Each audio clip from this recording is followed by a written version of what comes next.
नमस्कार। आज हम करेंगे बीए पार्ट सेकंड के प्रश्न पत्र फर्स्ट में ब्रिटिश संविधान से संबंधित अध्ययन। विद्वान लिटन स्ट्रेचिंग का कथन है कि ब्रिटिश संविधान संयोग और विवेक का शिशु है। यह है कि ब्रिटिश संविधान का कभी निर्माण नहीं किया गया, न ही इसे किसी कभी संप्रभु शक्ति या वैधानिक संस्था द्वारा बनाया गया। ब्रिटिश संविधान में केवल 1653 से 1660 तक का काल एक ऐसा समय है जब ब्रिटेन को राज प्रपत्र द्वारा शासित किया गया था। शेष सभी समय पर ब्रिटेन मुख्यतः अभिसमय, सामान्य विधि के नियमों, न्यायिक निर्णयों और संविधान द्वारा शासित होता रहा है।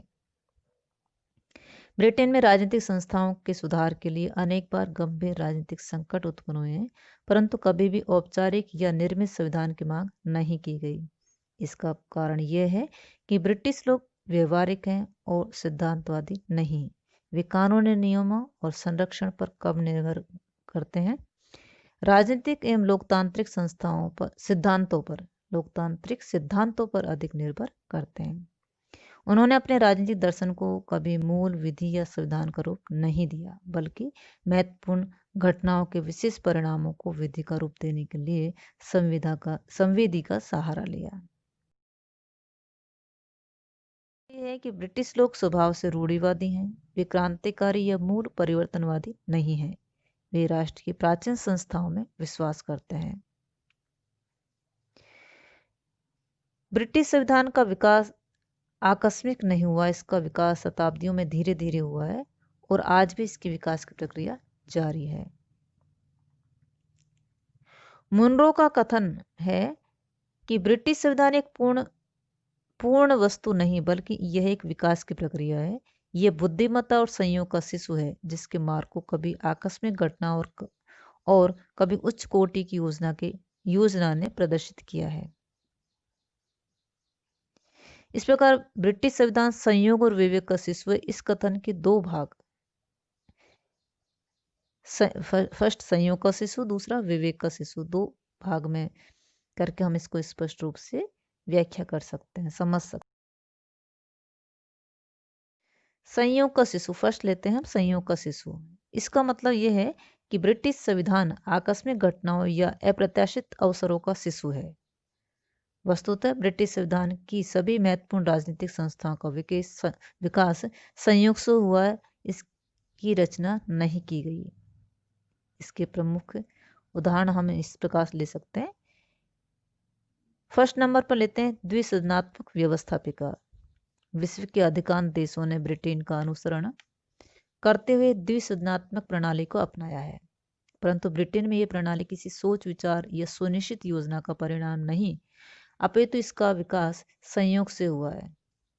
एडवर्ड प्रथम ने 1295 में जिस मॉडल संसद का आयोजन किया था, वह कोई द्विसदनात्मक व्यवस्थापिका नहीं थी, वह एक सामंतवादी परिषद थी। इसका आयोजन साम्राज्य के विषयों पर विचार विमर्श करने के लिए नहीं किया गया था, बल्कि करों पर विचार विमर्श करने के लिए किया गया था। इसमें उस समय के 3 प्रमुख वर्गों ने भाग लिया। ये वर्ग थे धर्माधिकारी, सामंतवादी और कॉमन्स, साधारण नागरिक। प्रत्येक वर्ग करों पर पृथक पृथक रूप से विचार करता था और पृथक पृथक कर निर्धारित करता था। इस दृष्टि से ब्रिटेन में त्रिसदनीय व्यवस्थापिका का विकास होना चाहिए था, परंतु संयोग से वहां द्विसदनात्मक व्यवस्थापिका का विकास हुआ। उच्च धर्माधिकारी सामंतवादियों के साथ मिल गए और निम्न धर्माधिकारियों ने जनसाधारण द्वारा दिए जाने वाले करों को देना स्वीकार कर लिया। इस प्रकार दो भिन्न भिन्न हितों के उत्पन्न होने से ब्रिटेन में 2 सदनों का विकास हुआ। उच्च सदन सामंतों और विस्पों का प्रतिनिधित्व करने लगा, निम्न सदन जनसाधारण का प्रतिनिधित्व करने लगा। मंत्रिमंडलात्मक व्यवस्था।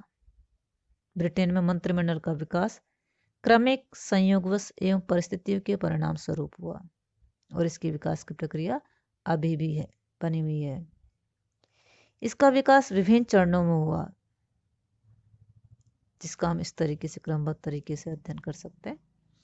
फर्स्ट नंबर पर लेते हैं 17वीं शताब्दी से पूर्व तक मंत्रिमंडल का विकास। 17वीं शताब्दी तक मंत्रिमंडल का क्या स्वरूप था? एंग्लो सैक्सन एवं नॉर्मन काल में सम्राट को परामर्श देने और प्रशासन के कार्यों में सहयोग देने के लिए दो संस्थाएं थी। विटनाजेमूट जो बुद्धिमानों की सभा थी, क्यूरिया रेजिस जो शाही परिषद थी। दो संस्थाएं थी। विटनाजेमूट एक बड़ी संस्था थी जिसने समय पाकर संसद का रूप ग्रहण कर लिया। क्यूरिया रेजिस एक लघु संस्था थी जो सम्राट को नीति, प्रशासन, वित्त के मामले में सहायता देती थी।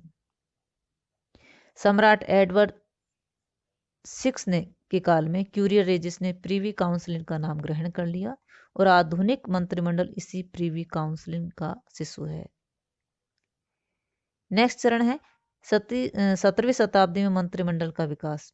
17वीं शताब्दी में प्रीवी काउंसिल 50 सदस्यों की एक बड़ी संस्था बन गई थी। अतः जेम्स प्रथम और चार्ल्स प्रथम ने एक छोटी संस्था से परामर्श करना शुरू कर दिया और इस संस्था को कोबेल का नाम दिया।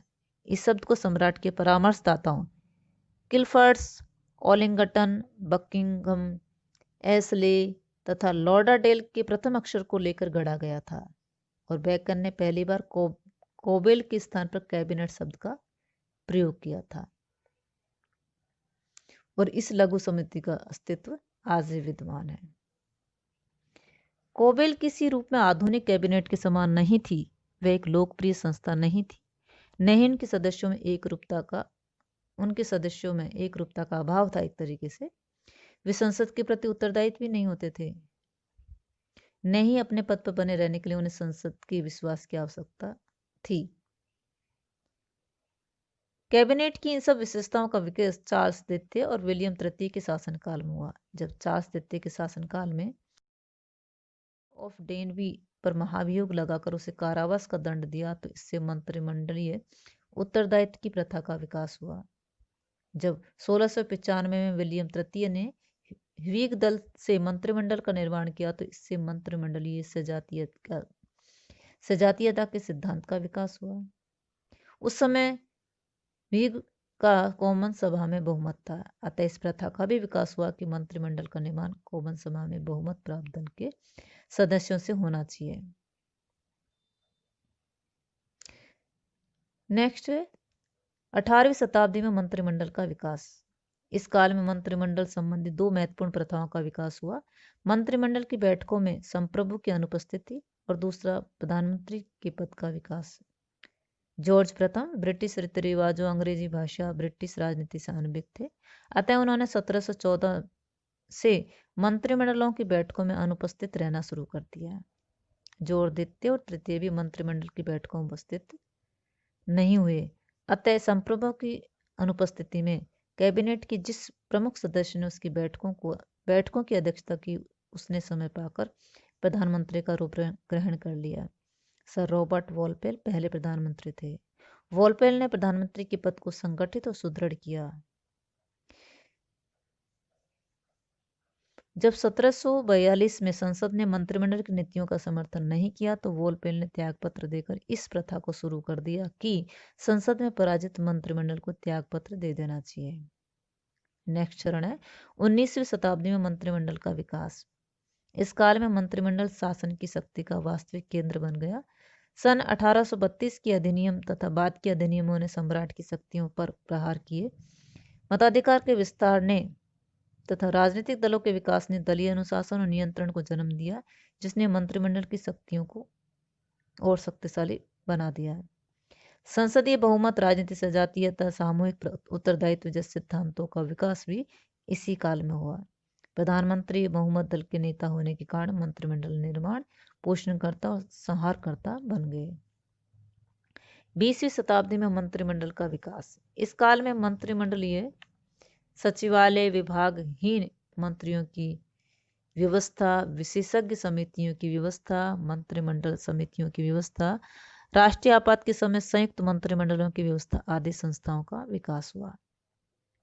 सन 1975 में इस प्रथा का विकास हुआ कि यदि किसी महत्वपूर्ण राष्ट्रीय मुद्दे पर मंत्रिमंडल विभाजित हो तो उसके मूल सिद्धांत सामूहिक उत्तरदायित्व को थोड़े समय के लिए स्थगित कर दिया जाए और सदस्यों को स्वतंत्र विचार अभिव्यक्ति करने की स्वतंत्रता दे दी जाए।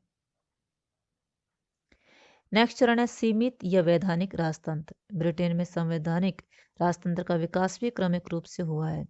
जिस मात्रा में सम्राट की शक्तियों का ह्रास हुआ है उसी मात्रा में मंत्रिमंडल की शक्तियों का भी विकास हुआ है। प्राचीन समय में सम्राट के पास प्रशासन की असीम शक्तियां थी। वह कार्यपालिका का प्रधान, विधि निर्माता, न्याय का स्रोत होता था। किंतु धीरे धीरे उसकी शक्तियों का ह्रास होना शुरू हुआ और वर्तमान में वह मात्र एक संवैधानिक अध्यक्ष है। सम्राट की शक्तियों का सबसे पहला प्रहार 1215 के मैग्ना कार्टा ने किया।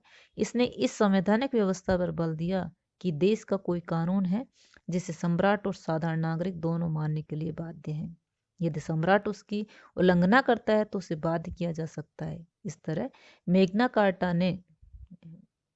कार्टा ने सम्राट जॉन की शक्तियों को परिभाषित कर दिया।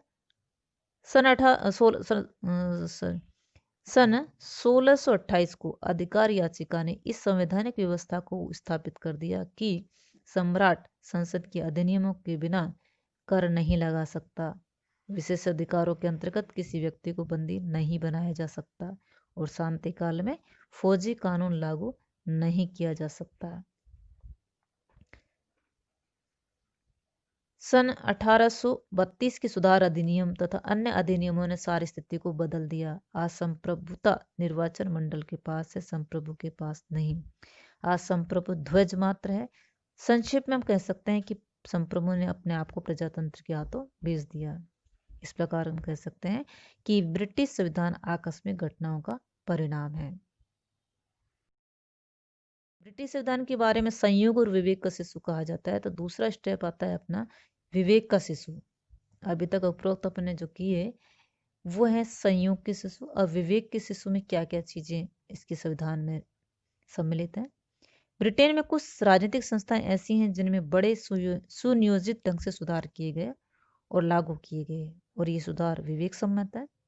अतः ब्रिटिश संविधान को विवेक का शिशु कहा जाता है। इन्हें संविधियों द्वारा लागू किया गया। उदाहरण के तौर पर हम कुछ सम्मिलित कर सकते हैं। वयस्क मताधिकार, गुप्त मतदान प्रणाली, एक संसदीय निर्वाचन क्षेत्र। सन 1832, 67, 84, 1918, 1928 के सुधार अधिनियमों ने मताधिकार को नियमित किया और वयस्क मताधिकार की स्थापना करी। 1969 के अधिनियम ने मताधिकार की आयु 21 से घटाकर 18 वर्ष कर दी और 1872 में गुप्त मतदान प्रणाली को लागू किया गया और 1948 में बहुल मतदान प्रणाली को समाप्त कर दिया गया। वर्तमान में ब्रिटेन में सभी निर्वाचन क्षेत्र एक सदस्य निर्वाचन क्षेत्र हैं। एक मतदाता एक ही उम्मीदवार को अपना मत दे सकता है। दूसरे इसमें पॉइंट्स आ सकता है कॉमन सभा की श्रेष्ठता। संसद के अंदर कॉमन सभा की स्थिति को सर्वोच्च और श्रेष्ठ बना दिया गया है। सन 1911 और 1949 के संसदीय अधिनियमों ने लॉर्ड सभा की शक्तियों को कम कर दिया और आज लॉर्ड सभा एक अस्थायी रद्दबदल करने वाली सभा मात्र बन गई है। लॉर्ड सभा कॉमन सभा लॉर्ड सभा की स्वीकृति के बिना भी किसी वित्तीय साधारण विधेयक को पारित करवा सकती है। तीसरा स्टेप आता है इसमें पियरेज एक्ट। सन 1958, 1963 की पियरेज एक्टों के माध्यम से लॉर्ड सभा की रचना में सुधार किए गए हैं। सन 1958 के अधिनियम ने आजीवन पियरों और महिला पियरों की व्यवस्था की और सन 1963 के अधिनियमों ने वंशानुगत पियरों के परित्याग की व्यवस्था कर दी। इस प्रकार हम इस वर्णन से स्पष्ट हो सकता है, हमें हो जाता है कि ब्रिटिश संविधान संयोग और विवेक का शिशु है। अर्थात ब्रिटिश संविधान के अंतर्गत कुछ ऐसी विशेषताएं हैं जिनका निर्माण संयोग रूप से हुआ है और कुछ ऐसी विशेषताएं हैं जो विवेक के आधार पर उनको लागू किया गया है। इस प्रकार ब्रिटिश संविधान लिटरल स्ट्रेटजी का जो कथन है ये ब्रिटिश संविधान संयोग और विवेक का शिशु है, ये पूर्णतः सत्य है। थैंक्स।